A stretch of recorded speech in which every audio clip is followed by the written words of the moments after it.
I wanted to create something that is a non-stigma zone for men to kind of help them look and feel their best. 80% of the market is women, right? I think when it comes to men, to help them, like it's an emotional decision for them to purchase. You have to directly target them in a language that they understand and they can get convinced by. Hi, my name is Courtney, and welcome to How They Scaled It, where scaling is done with both sides of the brain. On this show, we sit down with growth stage businesses and speak with founders and industry leaders from e-commerce and SaaS sectors. We showcase their journeys, unpacking pivotal moments, marketing strategies, and key decisions that shaped their success. Today, I'm bringing on Lekha Vyas. Lekha is the founder and CEO of Elvy Lab, a men's skincare brand launched in 2022.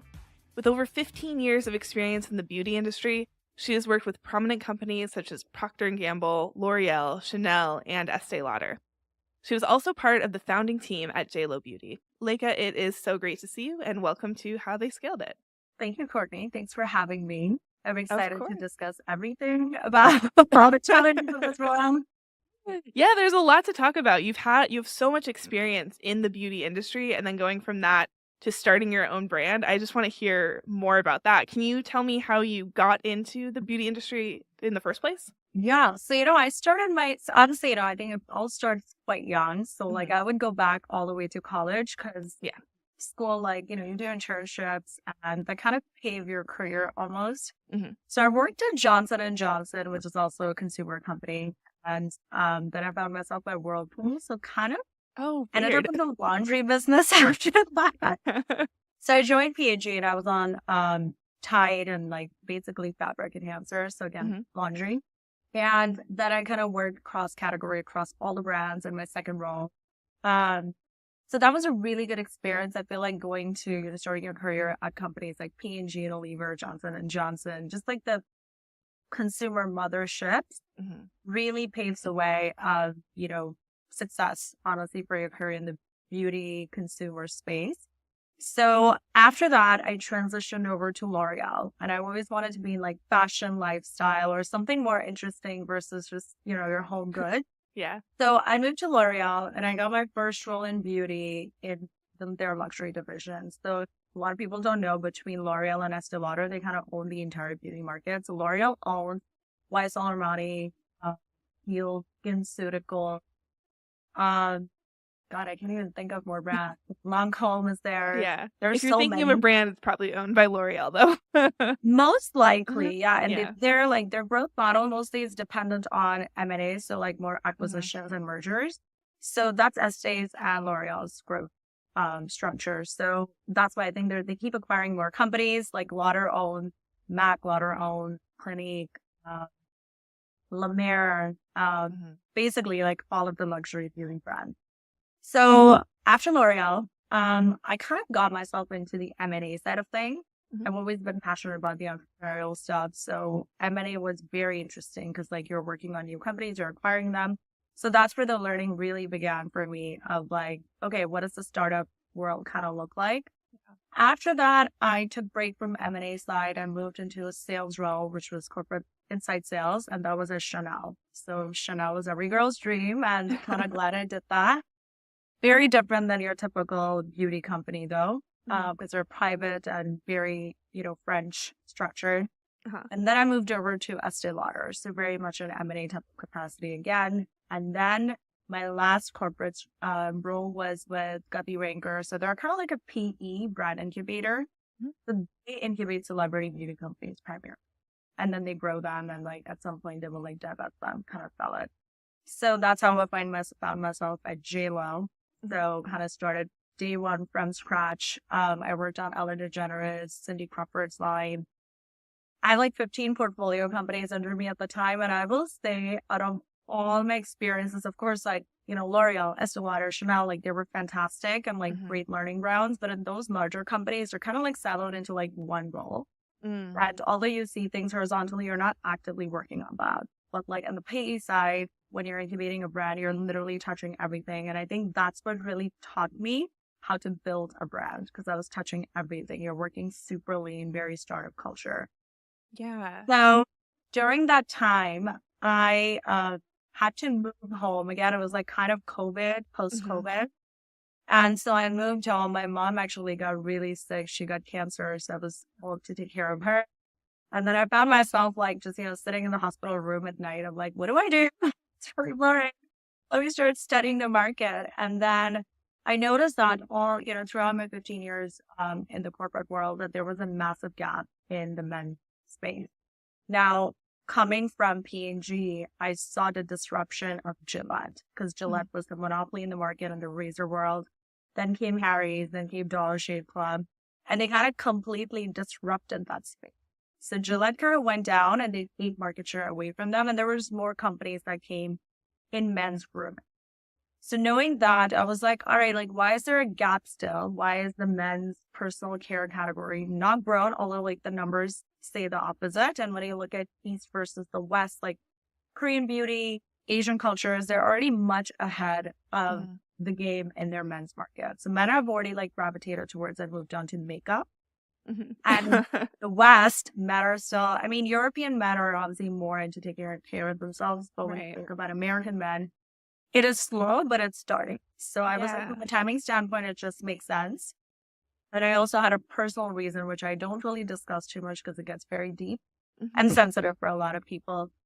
What we don't talk about is men's suicide rate in America. It's the highest compared to everybody else all over the world. And that's something that's been so overlooked for most of our lives. Like when we think about, I actually lost a friend and a cousin to suicide as well, and never really talked about it. Also didn't really understand what caused it. It comes down to the point of like when kids are going through puberty in their teens, girls now have like all of Sephora, Ulta, everything on their fingertips. Boys, though, like they're also going through body changes. They have weird hair. They're getting bullied. They have acne, they have weight loss or weight gain. Height is an issue.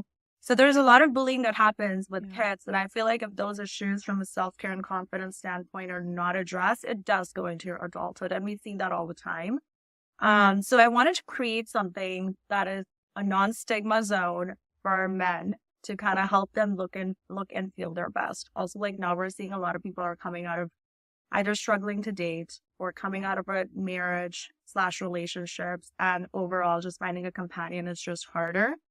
And as women, like I just slapped on some makeup and I'm like, okay, I'm good to go. I'm not looking homeless anymore. But I think for guys, it's like, what do I do to at least like, fix this interaction? Because it's all digital and it's all on Zoom these days with the attention. So it's just one step in the right direction. We're starting with skin. And the idea is to kind of build a full umbrella of men's self-care, personal care. Yeah, no, I love that you were able to identify a need in the market just from all of your experience with M&As and how do I like identify valuable companies. But I also appreciate that you found something where there's like a lot of good in the world can come from this in educating, and you recognize that there is an education aspect to it. For sure. How has that been in like starting the education? Because I think with men, you're right, like the kind of in America, we're a little bit behind on men's grooming, and kind of approaching it with a way that's like really accessible for men, and kind of they're new to a lot of the stuff. And there are small things that everyone can do to make themselves just like look a little bit more awake, a little bit cleaner. How has that education process been going? So, I think when I built the brand, I thought it would be so easy because it's just so innate being a female, and I've worked in female beauty my whole life that I'm like, oh, it should come naturally. But God, that was like the hardest thing. And it still is, right? Because God forbid I tell any of my guy friends, I'm like, hey, like you should use eye cream. They're like, oh my God, what are you saying? I need it. Like, I'm not saying you need Botox or fillers. I'm just saying like everybody does. It's like hygiene. I think what men also don't realize that women like men that take care of themselves. Of course, like you want to have like the rugged masculine look yourself, but at the same time, it boils down to hygiene, because the more women I talk to, the more females I interact with, for them, it goes back to the idea of like, if you take care of yourself, I assume you can take care of another person. Yeah. Well, and like it also is like confidence. Like I think that having like good hygiene very naturally leads into just slight boosts in confidence and just seeing yourself in the mirror and like knowing that you look clean, and that's how you want to present yourself to the world. And Gen Z, like I think there's a difference, right? I think millennials, like I'm not sure if you're a millennial, you're probably a Gen Z. No, I'm a millennial. I think for millennials, I feel like we were the guinea pigs of technology and pretty Yeah. much everything, honestly. So we are a little bit confused as to like, we have been tapped into like every single thing, Yeah. every test market, everything has been tested on us. So we are a little bit confused and a little bit slower to adapt now. But I think when you talk to Gen Z, the more I sometimes do street interviews, right? To like just test the waters and like ask consumers what's happening, what they feel. Gen Z are very open about self-care and personal hygiene and confidence. Like they prioritize self-care. And the things that I hear from men is that, gym was great. Changing my fashion was great. But when it comes to like skincare and smelling good, game changer. When it comes to like finding a partner. And it's just so good to see that it has built a level of confidence that, typically you wouldn't think as a guy that skincare can mean so much. I think just having clean skin, clean canvas just exudes confidence because it's like clean, it's hygienic, and you just feel good about yourself. Yeah. And it's simple. You don't have to like change your personality. You just have to wash your face. Like that's so straightforward. Speaking of simple, I think that was the idea behind the brand, like altogether, because when we launched, I didn't just get into the company. I was like, I wasn't like, let me just get into it and launch something. I actually vetted the market. I did some consumer research to identify what do men want? Is there an appetite for this product? And why are men struggling to use skincare or just thing? And it all boiled down to the fact that men don't know. There's lack of education. It's too confusing. There was a stigma around using skincare because they think it's makeup and it's not. And there's confusion. And they're like, where do I even begin? I don't know. And it's too many options sometimes, especially when you use female product. And then it doesn't work. So for them, it's like, unless I see instant results, like I don't want to use it. So that's why we actually created this system. It's kind of like a regimen. We wanted to make sure we create something. So science was at the forefront of Elvy Lab. I want to think actually work. Sorry, I dropped the bomb. So we curated this line with dermatologists and 2 scientists, and of course my experience, because I know it's like the best in the industry. So we kept it so simple. We actually numbered the product. Nice. So the guys are not standing there reading like the bottle. What do I do? Where do I begin? It's almost like wash, put in the shower, anti-age, tighten your skin. This was like my holy grail, actually. I'll talk about it more. And then hydrate your skin and then fix the raccoon eyes. It's just that simple. So men really want it. It's like they echoed effectiveness and simplicity in their survey. So that's how we actually created the brand. We put the consumer insight right at the forefront. And, in the industry, the feedback I got from my counterparts was like, oh my God, why did you create anything with numbers? It is just so impossible to sell. Consumers don't like it. Oh, but really? Yeah. I know tons of brands that use numbers. Like when you pulled that out, I was like, oh, it's like the old proactive system, that when you're teaching teenagers how to do stuff, or even like Olaplex, like they use numbers. And to be honest, Olaplex has so many that I'm like, even sometimes I'm confused. Yeah, because it's like also you don't use all of the numbers. For this, it's like it's 1, 2, 3. That's simple enough. Exactly. So I think it's like you sometimes just have to stick to your gut and be like, you know what? It just makes sense. Like as like a layman, like it just makes sense to somebody that does not know where to begin. Yeah. So because you kind of moved, like you said, from women's focused products to men's, you said that was kind of the hardest thing was to shift that mindset. Was there ever a moment where you're like, oh, I get it now? Like it started clicking as to like what you needed to do to serve this market? I think yes. I think it clicked quite a bit later because I think what happens is like when you launch a brand, you launch with X strategy. You're like, this is it. This is my go-to-market plan. This is what I'm going to stick to. Yeah. And then you launch and everything changes. Right. So you kind of have to constantly like re-strategize and make sure you're taking live knowledge and live information and then readapting to that change. So I think at one point it did click to me. I'm like, okay, well, people that keep buying our product are a certain demographic. So we need to now change our branding to fit that. So you're constantly making updates, but at the same time, you're constantly learning as well. Yeah. So I think now we know what to do. But again, it is forever changing because sometimes, depending on what happens in the media or social media is a great driver of change.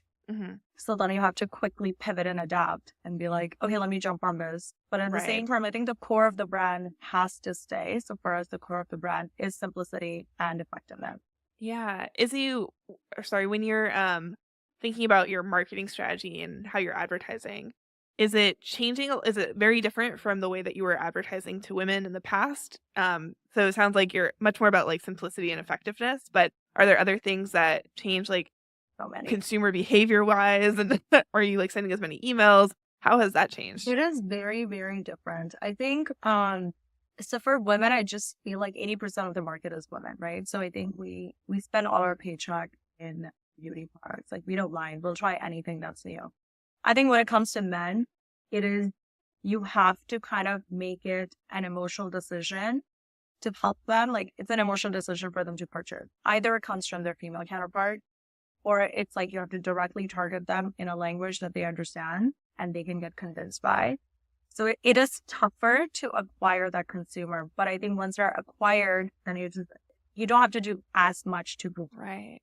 No, that makes sense, because women, they're trying all these different products and then they find one that works and then they stick with it. But then it's like, once you get them hooked, they don't want to do that research again. It was too much the first time. Like, God, who's going to start all over again? And women, we're not really loyal about our products. We're like, oh yeah, I'm on this like Laneige cream, but then you make me try something new at Sephora. I'd be like, oh my God, I love this one. Let me just drop Laneige because it's more expensive and I'll like use this one. Yeah. So we are like constantly testing and trying, and I don't think that works for men.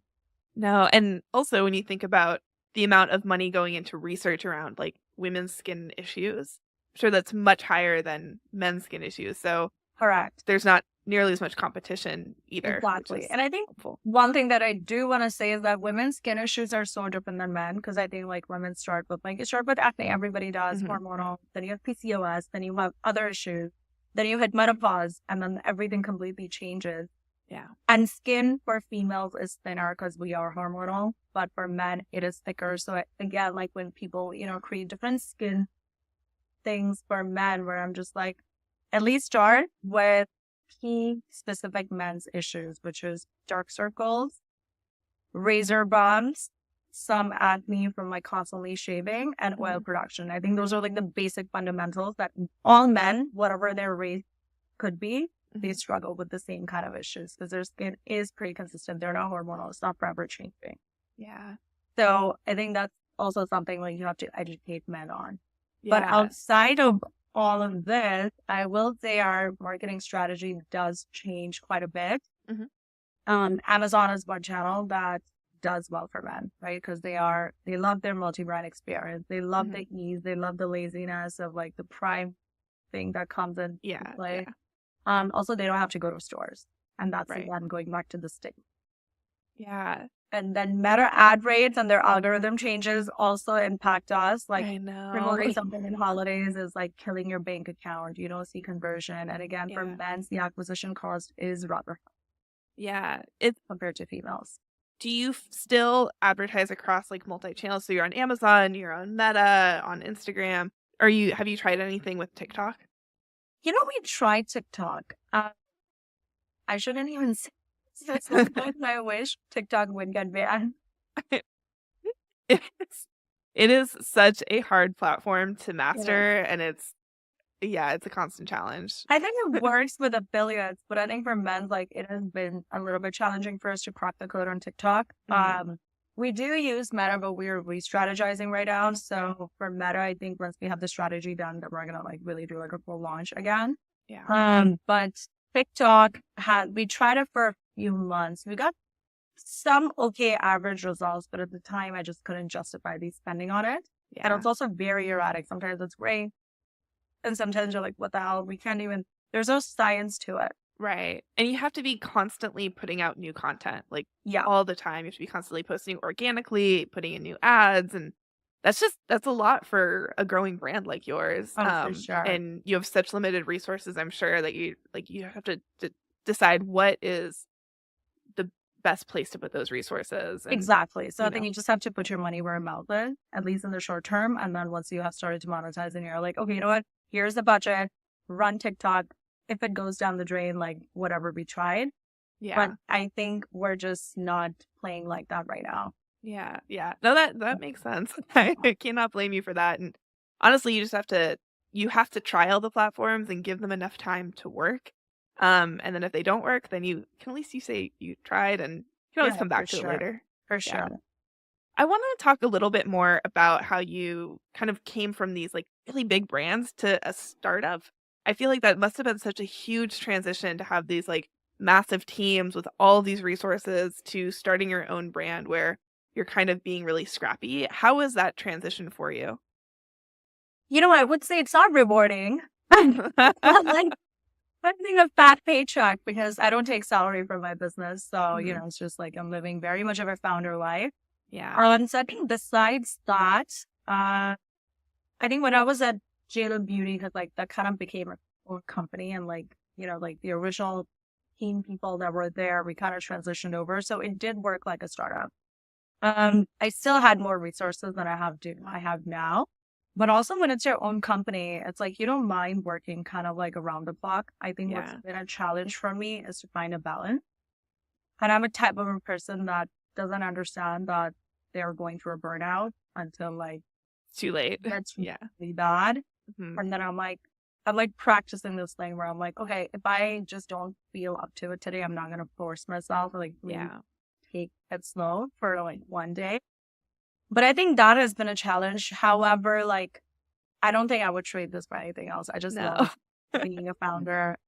It's so much more rewarding because I have worked banker hours in my corporate jobs. Yeah. And I think for me to do this now, even without making the same level of, money, I'm much happier. Yeah. Well, and I Love it. think part of it is like you get to make all the decisions and you get to run it the way you want it to run.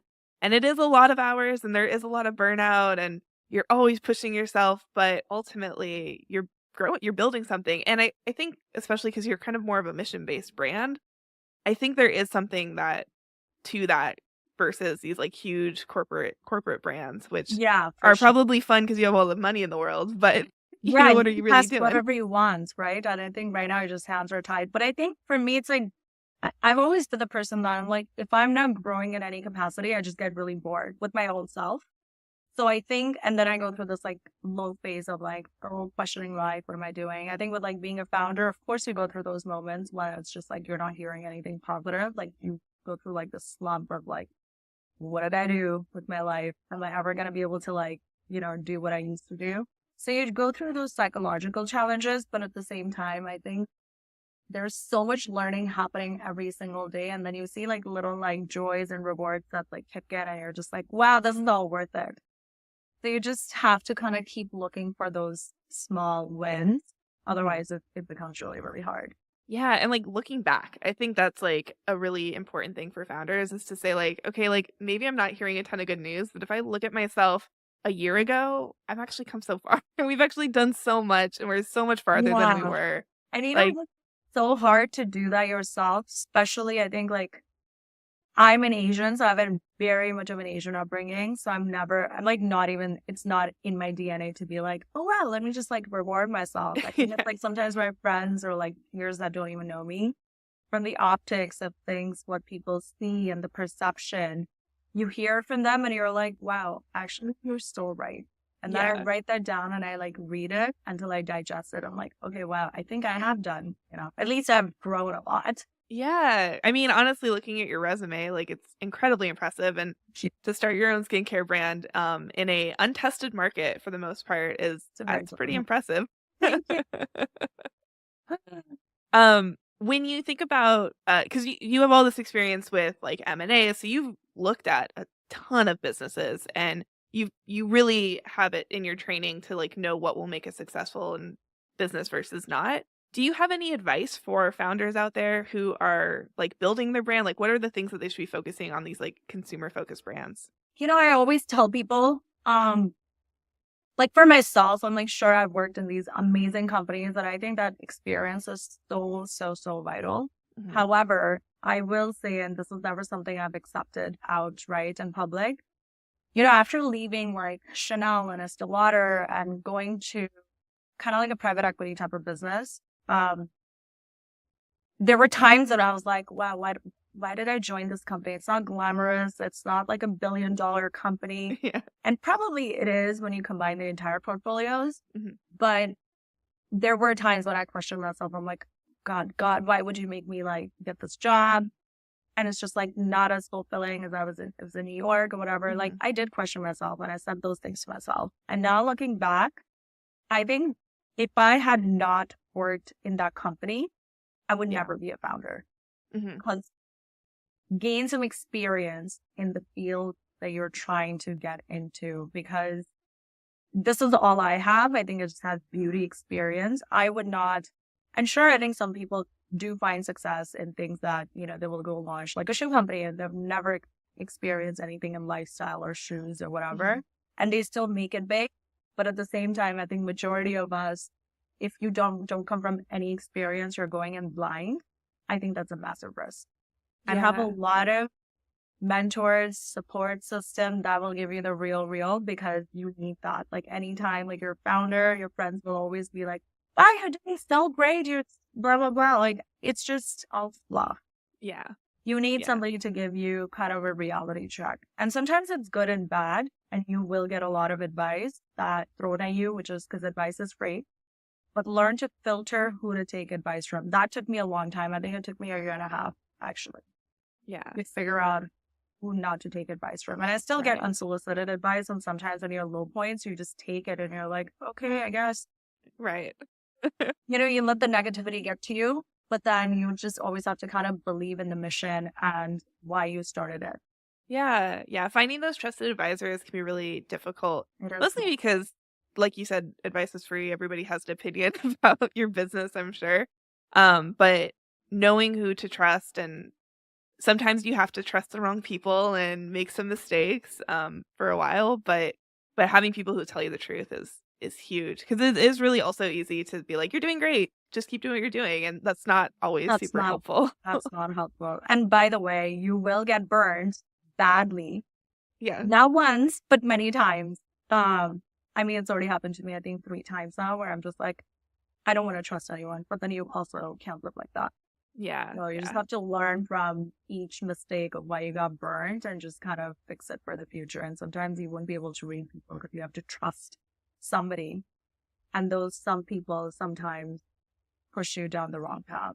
Yeah. You just have to kind of figure out how to come out of it.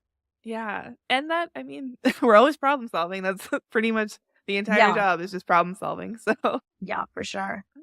When you think about Elvy for the next 5 years, what do you envision? I know you've got a lot of stuff planned, so you don't have to get too specific, but generally speaking, where do you want to see the brand in 5 years?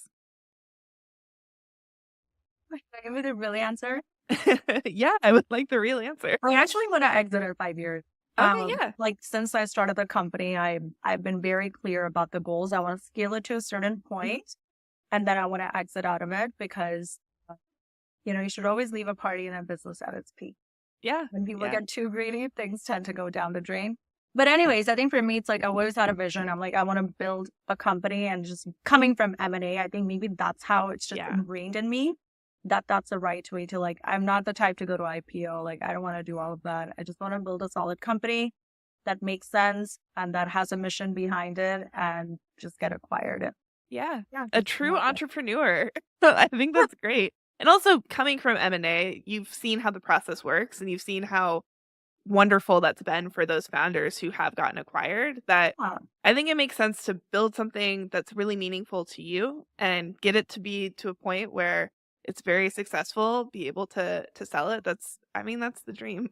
Yeah, that's a dream. I think, and also I think when I give this advice to other people, I'm like, be very clear, because I think when people try to put money into you, when advisors come on board, like everybody wants to know the end goal and be honest, right? I think a lot of times, like, investors would be like, I'm pitching, and they're like, what do you want to do? I'm like, to be honest, I have a 5-year plan, and I kind of want to just exit at that point. And 5 years could turn into 8 years, maybe could turn into 10 years. I have a number in mind. And if that happens, like, fantastic. But I think investors also want to know when they will get their ROI. Right. So I think it's good to be candid and good to be honest, because I thought I was scared when I was like, oh, should I tell them that I want to exit? Why would they put money into it?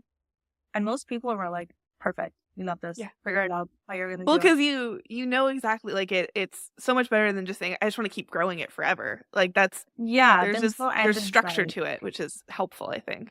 Yeah. Yeah. Do you feel like after you exit, you want to start another business, or do you just want to see kind of where the world Honestly, takes you? I wouldn't sleep after I exit. Yeah. I wouldn't sleep for like a month. Yes. I just go to the spa and travel a little bit, just probably help myself. And it is really hard to be a founder. I will say, like, you just never have a work-life balance. And I think once you get to a certain scale, you do. Yeah. But that's still a journey for most of us. Yeah, I think after I exit, I'll figure out what I want to do. That totally makes sense. Right now, I imagine for that 5-year plan, you've set some goals. You said you have a number in mind, which you don't have to tell us, but how do you set those goals? Like what's kind of driving that? Like what elements are you looking at to set your end goals? I think for that, you obviously have to have like a new product launch strategy. Yeah. You have to focus on what markets you're going to, go into. And sometimes, obviously, things change. You can have a really nice plan and obviously work towards it. You have to have a plan. So you're working towards something. So I think the biggest way to like, if I was like, oh, I'm just going to build a skincare company and it's going to be X millions of dollars, like it's a little unrealistic. Like you have to have multiple categories. You have to have a full consumer company or personal care brand, multiple categories, multiple markets, and then try to scale it. I think Naturium is actually a very good example that got acquired by Elf Cosmetics. $350 million acquisition, 3 years of launch, and that's it. Beautiful. I mean, Aesop is a phenomenal story. $3 billion acquisition acquired by L'Oreal, but it's an Australian company, but they've been around for a while.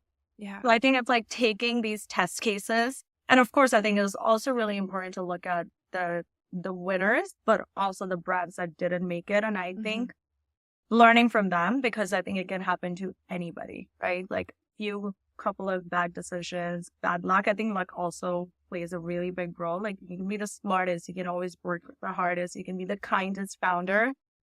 If you don't have luck on your side, then you keep flying and then keep failing.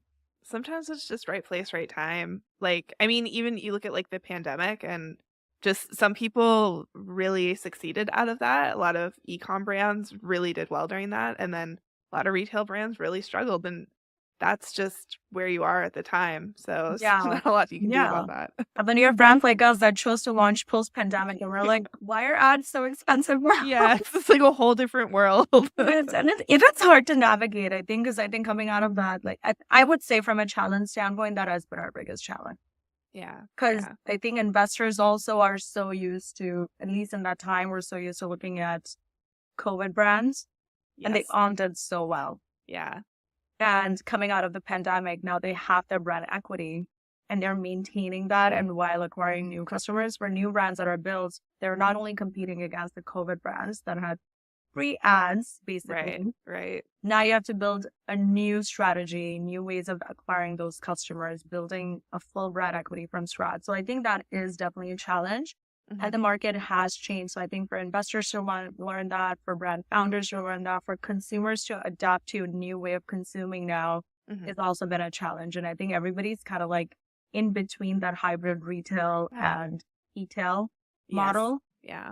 And I think all of us are still learning how to acquire that customer. Yeah. Also we have two new like Gen Z and now Gen Alpha are starting to like purchase. So like figuring out how they purchase and how they use online and what kind of ads they want to see, that's a whole other challenge that just people 5 years ago just didn't have to worry about nearly as much. Yeah, they didn't. I mean, the kids now watch just YouTube shorts. Like they spend their leisure time watching shorts. Yeah. And so I'm like, how's that fun? And that's a new way of selling and consuming. So you always have to be like on top of technology to be like, okay, I have to play into this, I have to play into that. So they're just testing a whole bunch of crap sometimes. And it's just like, I always say, go back to basics, know who your demo is, focus on that, and then like worry about acquiring new customers from a different demographic because it may or may not convert. That's why TikTok was like challenging for us. Right. That is a totally different, totally different people on TikTok and the way they act versus Facebook and Meta. And I like that you did like a decent amount of research before launching the brand to help you with your messaging. And it sounds like you've learned a lot over the last 2 years. Yeah. Are you guys in retail and e-com, or are you just on e-com? We're very limited of specialty retail, but we are trying to get into big box retailers. That would be really nice. But I think, I always tell people and investors as well, like, sure, like, what in theory just sounds really good to be in a retailer. Yeah. And you think that once you're in, like, you've made it, but no, the reality is far from it. I think with a lot of brand founders that have not worked, with retail before, they don't realize is that the entire merchandising cost and advertising cost falls on you as a brand. Yeah. And for most retailers, if you're not bringing in turn, you're out. And then you kind of become blacklisted. So you're not doing yourself a service by getting into retail if you cannot support the turn, which again goes back to like, you have to drive so much advertising on the digital side to drive traffic into the stores. Like you have to be prepared for that. Financially, staffing wise, time wise, strategically, all of it. Yeah. We've worked with a few brands that have gotten like these big retail deals, and then all of a sudden they're like, we have to fill this like 10,000 unit order, and we don't even know how to do that. It's really stressful. I mean, it's great, it's good movement, but it is so stressful and so overwhelming. Supply chain for me is like those problems for me are like easier ones. I think for me, it's like the cost of advertising is just so huge. Right. But I think I come from a supply chain background, so it's been rather easy for me to be like, okay, what if they'll find, like, we'll figure it out. I mean, so any founders that are listening to this, you need supply chain help, I can help you. Yes, amazing. But awesome. Well, again, thank you so much for joining. I do have one more question that I ask everybody. If you could give yourself one piece of advice when you were just starting out with Elvy, what would it be? I know it is only 2 years ago that you started it, but there's I'm so sure much advice. I mean, I'm still trying to fix this one. This is like a big hole. I would say there's two things. Yeah. For me. So one is that I wish I had a co-founder from the get-go. Yeah. And a CMO/co-founder. So I'm still looking. If anybody's listening and you think you want to do this, hit me up on LinkedIn. Secondly, I would say is, I come from the space. So theoretically, I could have talked about my brand in a capacity that was more educational, like 6 months pre-launch. And I wish I did that, but I was given the wrong advice. That's why I said earlier. Yeah. Figure out who you're taking advice from. And this was from my agency and other people that they were like, you're female, like, don't put your name on the brand. Nobody should know that you're the founder. Okay. And I'm like, but I have authority in this space. Like, I know what works and I can talk about it. But it was like a no. And I didn't do that until like much later, like, 6-7 months ago. No, actually, I started this year. So I was a little bit late to the game from a founder story standpoint. But obviously, go with your gut. And if it's your brand, you have to represent it because you're your biggest salesman. Yeah. And, you are the founder. So, like, if that was the advice should have been start a different type of brand. I know. I mean, I get for both, like, it's men's and you need a guy to talk about it to resonate with the consumer. I get it. But at the same time, men look to their wives and girlfriends to seek advice of skincare. Yeah. And women clearly know more about skincare than men do right now. So yeah, it's like I can see your skin and tell you what's wrong with it. Yeah. Well, yeah. Amazing. Well, those are great pieces of advice. Having a co-founder is just having a friend, a buddy, someone who you can talk to about like the high level stuff is so nice. So I hope you get someone to come in and be that level with you. I think what founders sometimes make the mistake of is the ego, where they're like, oh, it's my company. I'm going to do it all, but you can't do it all. Like, I know what I'm really good at and I know what I'm not good at. And I think those are the holes you need to fill to have a successful company. Because when you start filling the hole of something that you don't really have expertise in, you're going to blow money. Yeah. And you're going to waste a lot of time. And that's how you're not going to have fun. Like, it's not fun doing things that you're not good at. Exactly. So, like, know your shortcomings and be very honest about it. Yeah. Thank you again for joining. Do you want to tell everybody where they can find you online? Oh, yeah, guys. So you can find me on LinkedIn. Mhm. Just type my name, Lekha Vyas or Elvy Lab. I'll pop up on that. I'm also open on Instagram. So please follow my brand, Elvy_Lab. And you can also search my name on Instagram. So connect with me and I'm always happy to help. I always give a lot of advice to people that need it. And it's just, exchange of karma sometimes. So that's what I believe in. And if anybody needs any help, hit me up. I love it. Yeah, I mean, you really do have a wealth of knowledge like in this industry. So I highly encourage anyone who's starting up a beauty brand to reach out. All right. Thank you, Courtney. And thank you to everyone at home for listening. And if you enjoyed today's episode, please make sure to subscribe, share it with a friend, leave us a review. If there's anything you want to hear on an upcoming episode, just let us know. For more insights, follow us on LinkedIn or visit rightleftagency.com. And we will be back next time with more stories of success, innovation, and marketing strategies to help you grow. Thank you.